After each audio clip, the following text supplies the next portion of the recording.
indispensable, as mentioned repeatedly. The ultrasound examination is a logical extension of the old-style clinical examination, which is seen in here in figure 368. This saying 250 years ago by Liechtenstein in figure 369 was prophetical, feeling already then the importance of the tubes. Filling the colonic tube with water and doing simply echoscopy. That is all which is needed, demonstrated in figures 370 and 371. Please note, you are not limited in your sight with a tube, but echoscopia displays all the surrounding structures and topographic anatomy as well. 370 to 376 show various aspects of hydrocolonosonography. This is demonstrated by videos and pictures which are repeated on purpose in order to show the variability and the practicability of this fantastic method of hydrocolonosonography. Layer destruction and wall thickening in case 377 mark malignant growth, and this is confirmed in another case in this post-operative specimen, as you can see it in case 378. Case 379 demonstrates massive gas collections in the colon. In case 380, you see a big colonic tumor and a thickening of the wall structures as well. In here, in case 381, please note again the characteristics of gas and haustre displayed by echographia. Foreign bodies can be shown by echoscopy as well, as here in case 382, a correctly positioned PG, or a hematoma in case 383 with initially traumatic symptoms. These symptoms, however, vanish spontaneously and rapidly by simply waiting. The same was true in case 384 with an abdominal cavity extension, however. In case 385, you see a big ball hematoma, a complication after a fine needle puncture in a very old patient. It shows a solid tumor in the sense of an adrenal tumor, whereas in case 387, clearly and again is demonstrated the signs of malignant growth with wall thickening, etc. In here, in case 388, you note a typical ileus as seen by echography with Kirkring's plicae and augmented liquid content of the loops. A tumor of the left flexure is seen in case 389 adjacent to the left kidney, whereas case 390 displays enlarged lymph nodes. This is seen in the cases 391 and 392 as well, the vessels being ideal structures for visualization, especially when they are shown in color flow. and again in case 392 along the vascular structures. Case 393, however, is a classic pitfall, as the space-occupying property of a lymphoma is mimicked by a simple and harmless anatomical variant. Another case of enlarged lymph nodes again is shown in case 394, whereas a case of a diverticular complication with a giant abscess formation is shown in case 395. It was treated conservatively by drainage, and giving rise even to portal gas influx from the abscess, as it is shown in the case 396.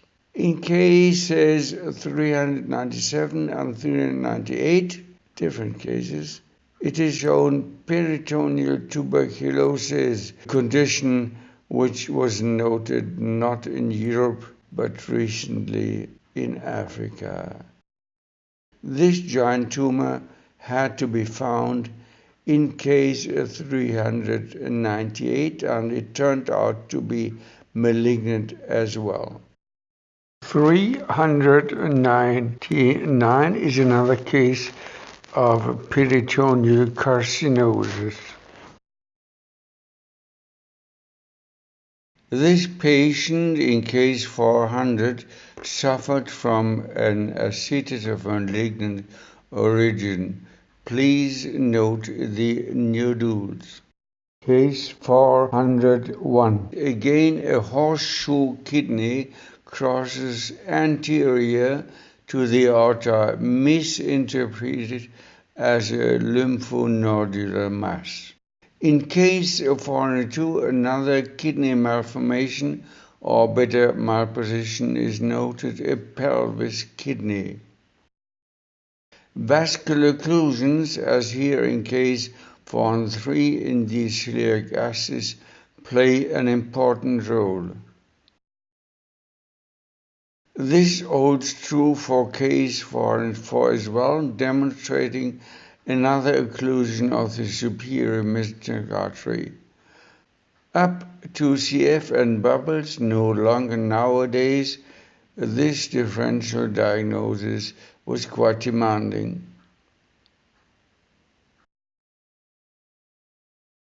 This intestinal hematoma in case 405 was due to a small bowel manifestation of the disease. Wall thickening, in this case 406, was caused by ischemia as well. And this was the case too in case 407. Please note the patient positioning. In case 408, a not so seldom finding is displayed, the finding of an adrenal tumor, easily overlooked in this case. In case 409, this was originating from the local colonic infiltrations of the metastases of a mammocarcinoma.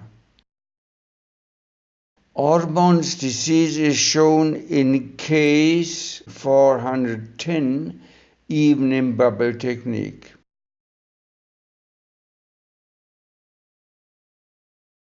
Whereas in case 411, a huge colonic adenoma is displayed, which turned out to be resectable in endoscopy. An ischemia again was the transient reason of wall thickening in this case 412.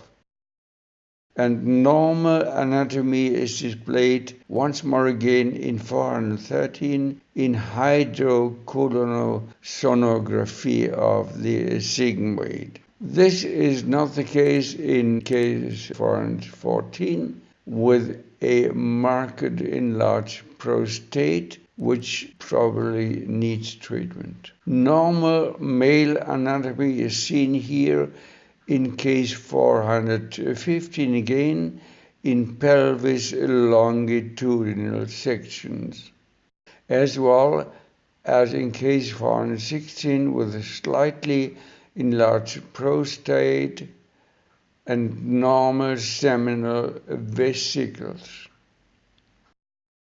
The female pelvis normal anatomy is seen in these two different cases, 470 and 418, with utera and annexes best demonstrated in good filling of the urinary bladder. So simply close toilets inside of your waiting room, the key getting unfortunately lost. As a frequent pathology in the uterus, a myoma is displayed here in case 419.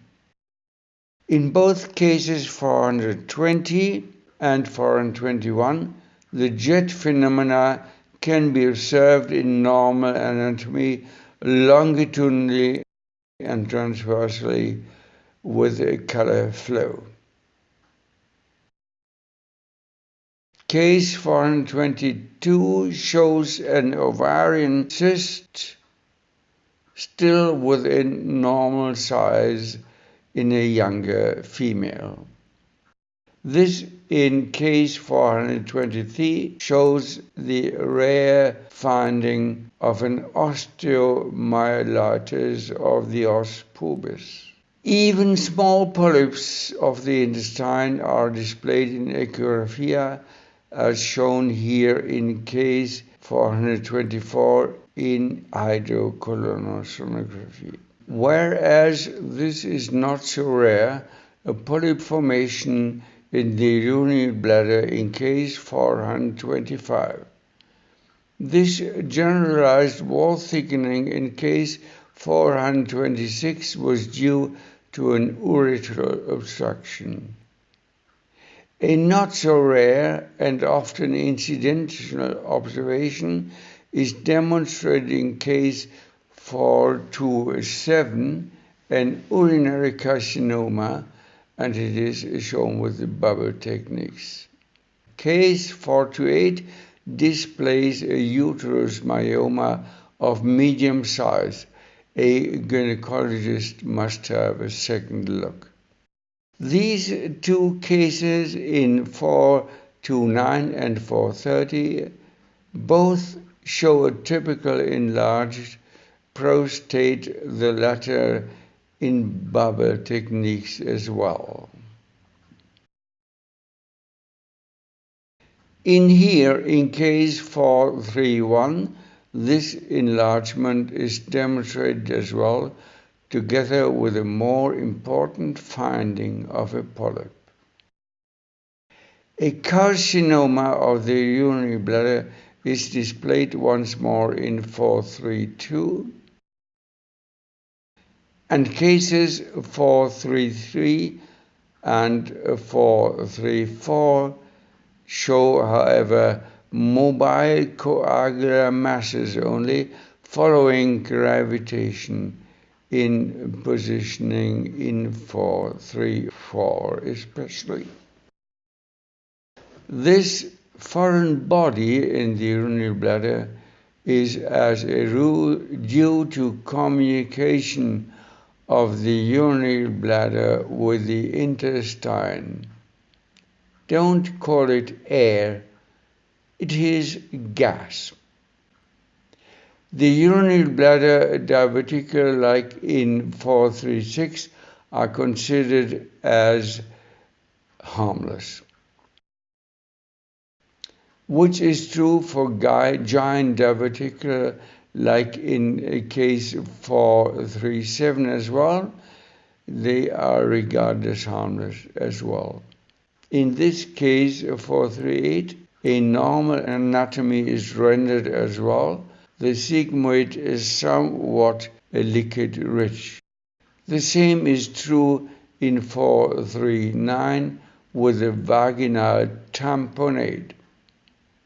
Normal anatomy in here in case 440 is shown again with an intrauterine pessar and its reverberations. In case 441, you see a distended ureter due to a stone obstruction. A stone got stuck for many hours in the urethra, leading to this bizarre dilatation in case 442. Please note the moderate but significant serometria in case 443, leading to abrasio by the gynecologist. This was interpreted as an ectopia and a cystic mass in the column in case 444, the lady refusing further examinations. This partly solid and partly cystic mass in case 445 was attributed to an ovarian cancer. The ureterocele in 446 gave rise to operative correction.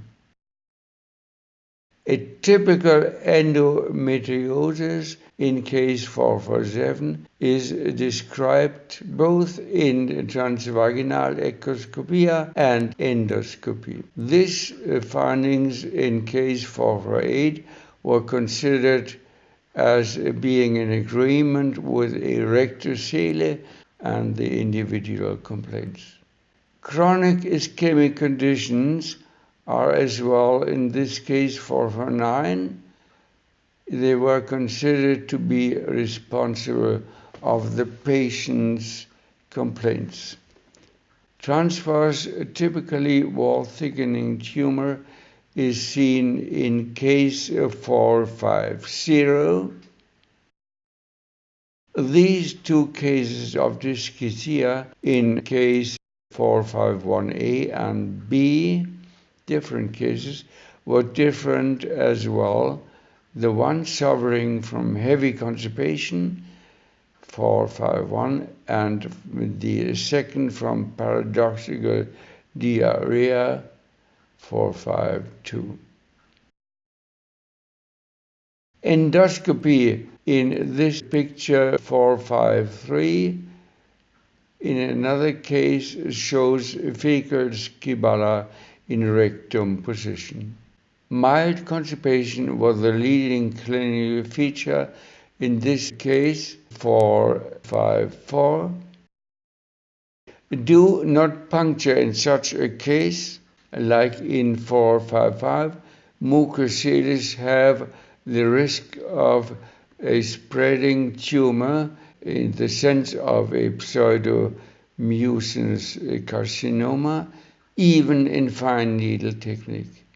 These two different cases in 456 and 457 strikingly show the echoscopic features in sprue, such as hyperperistalsis and moderate wall thickening